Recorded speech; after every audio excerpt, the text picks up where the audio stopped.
My first technology I came across was in the prelim task, and it was Adobe Photoshop.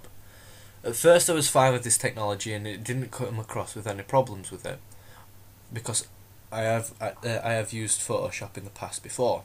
But when it came to the actual magazine production, I had problems. I didn't think it was the actual program that was the problem. I think it was mainly my eye for design and being able to utilise the program's tools. I had many ideas, but I couldn't transfer that from my head to the screen. For example, this is my flat plans. Then this is what the masthead of that then looked like for a first attempt of a front cover, which quite frankly is a terrible attempt.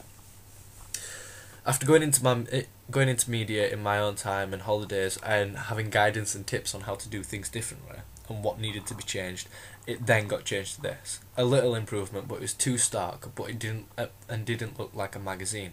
So after further adjustments, I came to this final product.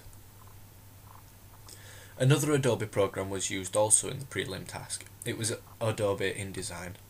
At first, mainly in the prelim task, I was like oblivious to it. Unlike Photoshop, I'd never come across the program, let alone know what it were. This is my prelim task contents page that was created on InDesign.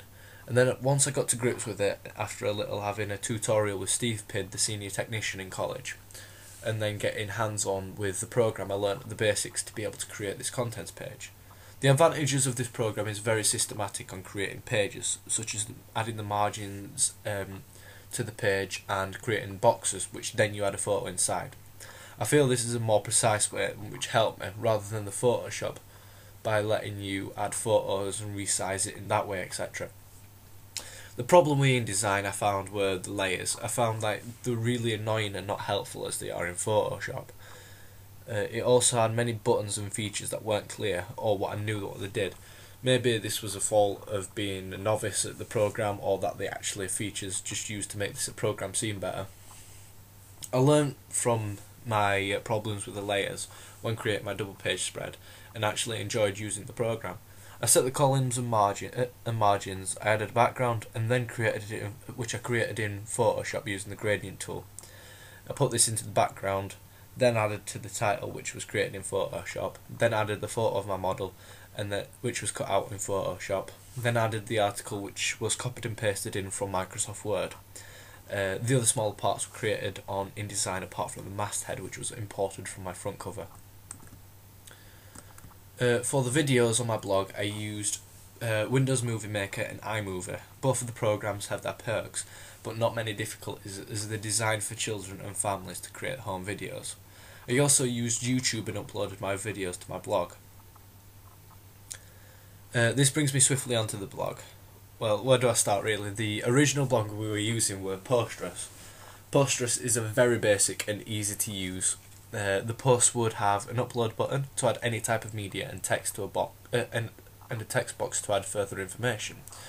I didn't have any problems with this service until the company that owned it, Twitter, announced that they were shutting it down, so a replacement blog was needed to be found. So we had to transfer the blog to WordPress. Sounds a lot of hassle, but it was pretty simple to do really. WordPress at first was a little bit of a handful, as it had many options of ways to post either text, photo or video, unlike Postgres, until I found a part where you could actually upload media in like Postgres did, where you had an upload button and you could put any type of media in. Prezi was another technology used. It was a great way to present media pitch and create other pieces of work. The final product was easy and it was quite good to interact with as well, but I didn't like creating it, as the web application had a tendency to do its own thing. Again, this could be down to me being new with the application, or it had a little bit of its mind of its own at times. Bubbleless was another web application I used briefly. It was an easy interface with no problems. I don't think I used it long enough to encounter any problems. I made a few mind maps which are on my blog at the moment, but it was quite simple and easy to use. Cam Studio is another program I attempted to use. We were instructed to use this, so I did a lot, nearly every lesson. I recorded myself creating my pages and created the elements such as banners and backgrounds for my double page spread. And once I finished, it always had the same error saving sign, which would prevent me from saving it to save my Camstudio. So once I got onto my double page spread, I opted to take screenshots at different stages to create my double page spread, and then putting it into iMovie and uploading it to YouTube, and then embedding it onto my WordPress blog, which was a long way around to do it, but it was kind of a Camstudio in a way. I also used an SLR camera to take all my photos. This is a camera that picks up more detail, is more friendly to professionals compared to your normal standard snap cameras we buy to take pictures of holidays and social occasions. I found the SLR easy to use, but I didn't delve too deep into what it could do. I only used like the basic functions of the zoom, flash, timer and multi-snap, and the obvious one-shot picture. This didn't throw up any problems as I used very basic functions really. I also used the lights in the studio. These weren't a problem as they would just work like any other light, but on a bigger scale. It was one set had a flick switch and the other had a dimmer switch, and they were simple to use because they were just normal lights really.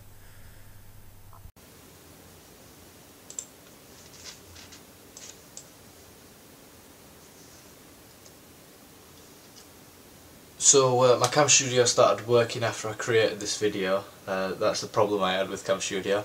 What I'm doing here is I'm putting a Gaussian blur onto the bottom layer of the same image. I'm also putting dust and scratches on it, which makes it very blurry. And then I'm gonna, on the top layer, I'm gonna erase away on his cheeks and on his T-bone, on his forehead. And what that does is it brings out the blurriness to the bottom layer, which makes it look like it's airbrushed, and it takes away the imperfections and just makes him look like he's got a better complexion really. Here I've gone for the wrong tool. I should have gone for the it's like a plaster, it looks like a plaster tool, and that'll just get away that spot. But also what I'm going to do later, that gets rid of that and it makes his complexion look really good, making him an ideal self, ideal partner. Carl Rogers. So this is a long process, so what I'm going to do now is I'm going to stop it and then I'm going to bring it back up when I've finished. So now that's done, I'm going to merge these two layers together like so, and then that makes it one image, the same as what it was before I merged them.